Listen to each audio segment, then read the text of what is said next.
Le policier ordonne d'abord au malfaiteur de prendre le pistolet posé à côté, puis lui demande de le pointer vers le plafond, avant de lui ordonner de diriger lentement l'arme vers lui en l'abaissant.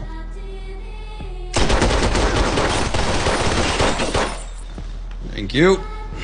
2 heures plus tôt, le malfaiteur avait cambriolé la maison de Mike, kidnappé sa sœur et forcé son frère à ouvrir le coffre-fort. Mais même si l'homme avait docilement obéi et ouvert le coffre, le malfaiteur l'avait impitoyablement assassiné. Mike, rapidement informé, s'était précipité sur les lieux. En voyant son frère baignant dans son sang, il fut submergé par la douleur. Peu après, la police localisa la cachette du malfaiteur. Mike s'y rendit aussitôt, déterminé à tuer de ses propres mains ce criminel. Mais cela semblait contraire aux règles. Le commissaire assura alors à Mike que le malfaiteur ne sortirait pas vivant de là. Mike, qui entretenait depuis des années des relations avec différentes factions et protégeait les intérêts de toute la ville, était considéré par beaucoup comme le véritable maire. Même la police ne faisait pas exception. Les forces spéciales prirent ensuite d'assaut la pièce et la scène du début se produisit. La sœur de Mike, Kelly, avait été torturée et portait des blessures sur tout le corps. Le chef de la mafia l'avait finalement revendue à un autre gang pour $500.